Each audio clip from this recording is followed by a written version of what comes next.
आइए अपने दर्शकों को भी ग्राफिक्स के जरिए बता देते हैं कि दरअसल किन इलाकों पर बात हो रही है। अब डिसएंगेजमेंट जो होना था जिन इलाकों का, वो हो गया है पूरा फर्स्ट फेज का, लेकिन अभी जो बात अटकी हुई है और जिन इलाकों पर अब बात हो रही है वो हम आपको आइए इस ग्राफिक के जरिए बताते हैं। दरअसल यहाँ डिसएंगेजमेंट पूरा हो गया है। जो ये इलाका आपको दिख रहा है पेंगोंग लेक के आसपास का इलाका, यहाँ जो डिसएंगेजमेंट है वो पूरा हो चुका है। इस इलाके में जो आपको ये लाल इलाका, ये जो पूरा इलाका दिख रहा है, यहाँ पर डिसएंगेजमेंट पूरा हो गया है। लेकिन इसके बाद अब जो बातचीत है, जो ये 10वें दौर की बातचीत हो रही है, अब इसमें बात उन्हें अब आगे की करनी है, यानी इसके आगे का जो इलाका है जहां पर देखिए अगली जो जगह है वो हम आपको दिखाते हैं। वो जगहें जहां पर अब बात होनी है डेप्सांग, दरअसल लद्दाख का एकमात्र इलाका जहां जमीन समतल है। ये बहुत अहम इलाका है डेप्सांग का, जहां समतल जमीन है लद्दाख का, ये वो एक इलाका है। और इस इलाके में जैसा कि सुमित भी हमें अभी बता रहे थे कि जो भारत के पेट्रोलिंग पार्टीज जहां तक जाती थी उन इलाकों को पूरी तरह से चाइना की तरफ से चोक कर दिया गया था। लद्दाख की सुरक्षा के लिए डेप्सांग पर नियंत्रण जरूरी है और ये भारत चाहता है। दौलत बेग ओल्डी पोस्ट से महज 30 किलोमीटर दूर है डेप्सांग और यहां पर प्लेन इलाका है जैसा कि हम आपको बता रहे हैं। और इस इलाके में डिसएंगेजमेंट कैसे होगा उसको लेकर बातचीत अभी और होगी। दौलत बेग ओल्डी पर अंतिम आउटपोस्ट तक सप्लाई लाइन के लिए डेप्सांग जरूरी है। हम अपने आखिरी पोस्ट तक सप्लाई लाइन को बरकरार रख सके उसके लिए हमें डेप्सांग की जरूरत बहुत ज्यादा है।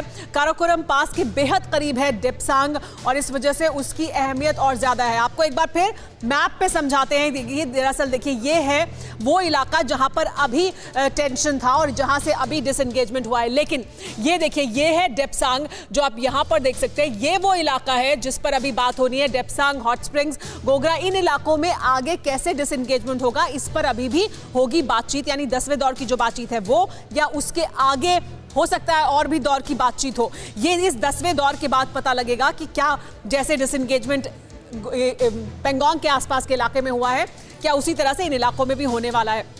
हमारे साथ मनीष भी बने हुए हैं। मनीष, मैं सुमित के पास जाऊं और जानकारी लूं उससे पहले आपसे जानना चाहेंगे कि ये जो इलाके हैं डेप्सांग का इलाका, गोगरा, हॉट स्प्रिंग्स का इलाका, यहाँ पर जो बातचीत है वो अब क्या 10वें दौर के बाद लग रहा है कि और लंबी भी खिंच सकती है या इस दौर में कुछ एक दिशा निकलकर सामने आ जाएगी कि किस तरह से डिसएंगेजमेंट होगा? देखिए 10वें राउंड की बातचीत के लिए अगर मैं आपको कहूं तो एकदम फिंगर क्रॉस वाली स्थिति है। वो इसलिए क्योंकि जब पेंगोंग सो में डिसएंगेजमेंट हो रहा था तब तमाम स्ट्रेटेजिक एक्सपर्ट यही कह रहे थे कि उसका एक बड़ा रीजन ये है क्योंकि हमने साउथ पेंगोंग सो में कैलाश रेंज पर कब्जा किया हुआ था और चीन पर एक भारी दबाव था।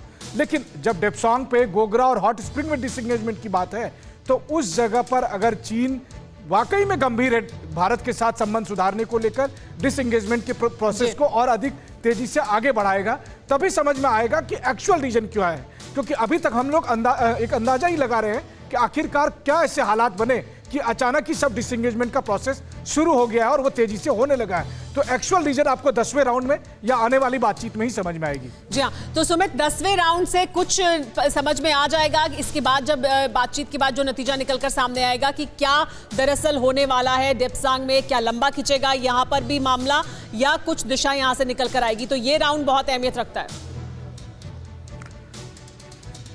बिल्कुल ये राउंड अहमियत तो रखता है सुमेरा, लेकिन दो बातों को जानना बहुत जरूरी है। पहला ये कि 8वें राउंड की जब बैठक हुई थी, जब चीन की तरफ से ये ऑफर आया था, वर्बल एश्योरेंस आया था कि हम डिसएंगेजमेंट करने के लिए शुरू है, तब भारत ने साफ तौर पर कहा था कि हमें रिटर्न में एग्रीमेंट चाहिए, रिटर्न में एश्योरेंस चाहिए, तभी हम अपनी आर्मीज को पुल बैक करेंगे। रिटर्न एग्रीमेंट का पॉइंट इंडिया की तरफ से आया, ये प्रेशर भारत की तरफ से आया था और अभी भी जब 10वें राउंड की बैठक होगी, जब कोई भी सहमति बनेगी तो वो रिटर्न एग्रीमेंट का हिस्सा होगी। और दूसरी इंपॉर्टेंट बात यह कि डेप्सांग इसलिए इंपॉर्टेंट है क्योंकि जब आप डीएसडीबीओ की बात करते हैं, यानी दौलत बेग ओल्डी की बात करते हैं, जहां से सियाचिन के लिए ऑल्टरनेटिव रूट बन सकता है, करीबन 70 से 80 किलोमीटर दूर है सियाचिन डीएसडीबीओ से, तो ये रूट चीन को इसलिए इंपॉर्टेंट है क्योंकि ना सिर्फ उसका जो वन रोड बेल्ट जो कॉरिडोर चल रहा है वो उसके बहुत करीब पड़ जाता है, बल्कि उसको यह भी उम्मीद है कि अगर भारत ये पूरा स्ट्रेस तैयार कर लेता है तो चीन के लिए दिक्कत खड़ी हो जाएगी। यही वजह है कि डिसएंगेजमेंट डेप्सांग को लेकर चीन बहुत ज्यादा अग्रेसिव भी था हर मीटिंग में। लेकिन तो अब ये देखना समझ होगा कि सकते क्या हैं भारत ने जिस तरीके से ये वो इलाका है जहां पर अभी भी समय लग सकता है और पेच फंस सकता है, क्योंकि ये चीन के लिए भी बहुत अहमियत रखता है इलाका और चीन इस पर चाहता है कि उसका कब्जा बना रहे और भारत के लिए भी इसकी अहमियत बहुत ज्यादा है।